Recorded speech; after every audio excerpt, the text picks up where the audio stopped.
आइए जानते हैं करवा चौथ व्रत की पूजन विधि। कार्तिक कृष्ण पक्ष की चंद्रोदय व्यापिनी चतुर्थी को करवा चौथ या करक चतुर्थी व्रत किया जाता है। हिंदू महिलाएं इस व्रत को अखंड सुहाग का प्रतिमान मानती हैं। सौभाग्यवती महिलाएं इस दिन अपने पति की दीर्घायु और उत्तम स्वास्थ्य की मंगल कामना करके भगवान रजनीश अर्थात चंद्रमा को अर्घ्य प्रदान करती हैं।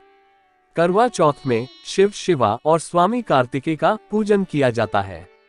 इस व्रत को करने का अधिकार मात्र सौभाग्यवती महिलाओं को ही है। विधवा अथवा कुंवारी लड़कियों को यह व्रत नहीं करना चाहिए।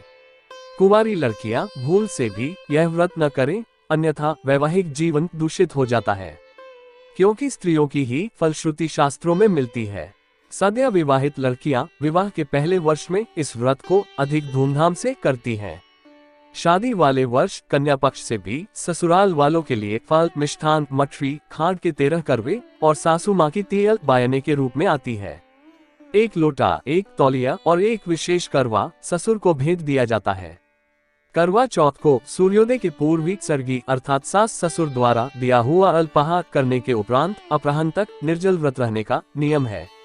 अपराह्न 4 बजे से 5 बजे के मध्य अपनी सास जेठानी अथवा किसी अन्य पूज्य महिला से कहानी सुने।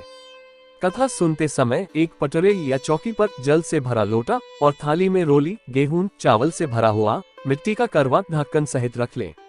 साथ ही बायने के लिए 13 करवे रोली से सतिया लगाकर भी रख लें। कहानी सुनने के पश्चात सबसे पहले एक करवे पर हाथ फेरकर वह करवा अपनी सास के पैरों को छूकर सास को दे दें। इसके बाद रोली, सतिया लगे हुए खांड के 13 करवे सुहागन महिलाओं को बायने में देने चाहिए और सुहागनों से ही लेने चाहिए। इसके बाद लोटे का जल और 13 दाने गेहूं के चंद्रमा को अर्घ्य देने के लिए अलग रख लें। रात्रि में जब चंद्रमा निकल आए तब चंद्रमा को अर्घ्य देकर भोजन करें। सुहागनों का दमकता हुआ सौंदर्य जब चमकते हुए चांद से अमर सुहाग का वर मांगता है तो मानो संपूर्ण सृष्टि उस प्रार्थना को अभीष्ट कर लेती है। वृद्ध महिलाएं तो भगवान रजनीश को अर्घ्य देते हुए प्रतिवर्ष यही मांगती हैं कि सुहागन ही संसार से विदा हो जाएं। आंखें नम हो जाती हैं इस समर्पण को देखकर। करवा चौथ परस्पर समर्पण और स्नेह की मूक अभिव्यक्ति है। करवा चौथ व्रत की उद्यापन विधि। करवा चौथ का व्रत वैसे तो एक बार शुरू करने के बाद पति के जीवित रहने तक किया जाता है, लेकिन किसी कारणवश यदि यह व्रत नहीं कर पाए तो इसका उद्यापन कर देना चाहिए। करवा चौथ का उद्यापन करवा चौथ वाले दिन ही किया जाता है। आइए जानते हैं करवा चौथ व्रत के उद्यापन की विधि और सामग्री। नारियल, रोली, अक्षत, थाली, सिक्का, सुपारी। सुहाग के सामान में कुमकुम, सिंदूर, मेहंदी, बिछिया, वस्त्र, महावर, चूड़ी, हल्दी, बिंदी, कंघा, काजल, शीशा आदि। करवा चौथ पर उद्यापन करने के लिए 13 सुहागनों को सुपारी देकर भोजन के लिए आमंत्रित करें। 13 स्त्रियां वही हो जो करवा चौथ का व्रत करती हैं।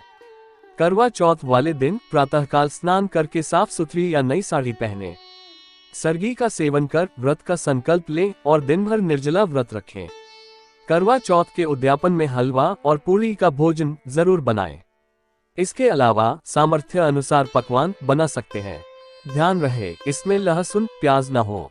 संध्या काल में शुभ मुहूर्त में व्रती महिला और सभी 13 सुहागन महिलाएं एक साथ पूजा करें और कथा सुने।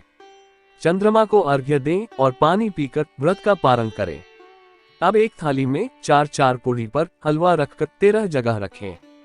थाली पर रोली से टीका कर अक्षत लगाएं। थाली को गणेश जी को चढ़ाएं। 13 महिलाओं को भोजन से पहले इस हलवा पूरी का प्रसाद खिलाएं। अब सबसे पहले भोजन की थाली सास को परोसें। इसके साथ ही उन्हें सुहाग का सामान भेंट करें।